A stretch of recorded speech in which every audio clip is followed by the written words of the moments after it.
রাসূল সাল্লাল্লাহু আলাইহি ওয়াসাল্লাম বলেন আখলিস দীনাকা ইয়াকফিকাল আমালুল কলিল, অল্প আমলই নাজাতের জন্য তোমার নাজাতের জন্য যথেষ্ট হইব। এজন্য যেই আমলটাই আমি পারি না কেন, যেটাই পারি না কেন, সেটাই আমি বেশি থেকে বেশি পড়ি। আমি আয়াতুল কুরসি পারি, সেটাই পড়ি।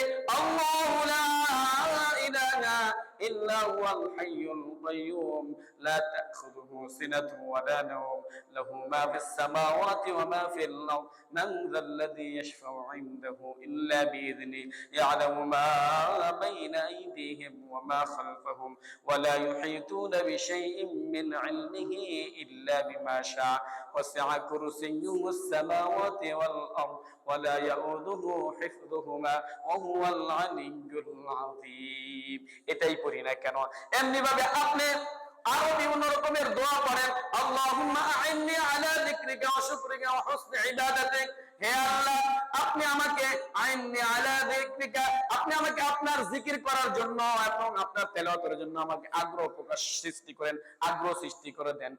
আল্লাহুম্মা আইন্নি আলা যিকরিকা ওয়া শুকরি ওয়া হুসনি ইবাদাতিক, আপনার ইবাদত এবং আপনার প্রশংসা করার জন্য আমার আগ্রহ সৃষ্টি করে দেন। এইভাবে দোয়া করতে থাকি আল্লাহর কাছে। আল্লাহ রাব্বুল আলামিনের কাছে ততক্ষণ পর্যন্ত দোয়া করব, আল্লাহুম্মা আহইনি মা কানাতিল হায়াতু খায়রান লি ওয়া তাওফানি ইযা কানাতিল ওয়াফাতু খায়রান লি।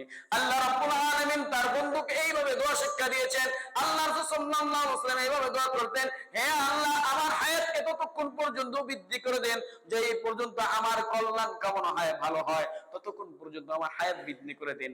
আবার যখন নাকি আমার মৃত্যু হবে, আপনি যতক্ষণ পর্যন্ত ভালো মনে করেন ততক্ষণ পর্যন্ত আমার মৃত্যু তো ওই সময়টাই দেন। চিৎকার মেরে বলেন সুবহানাল্লাহ।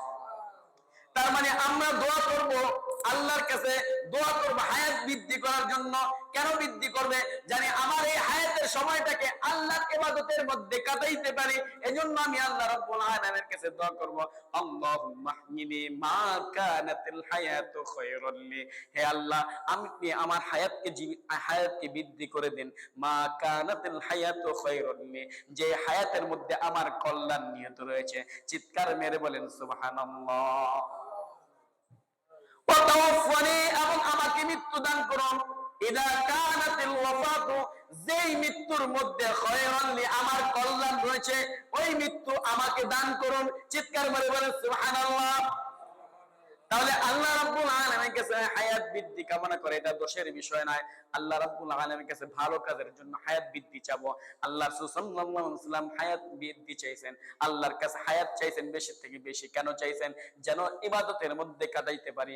আমরাও আল্লাহ রাব্বুল আলামিনের কাছে হায়াতের জন্য, বৃদ্ধির জন্য দোয়া করব, যেন আমার এই সময়টাকে আল্লাহর ইবাদতের মধ্যে কাটাইতে পারি।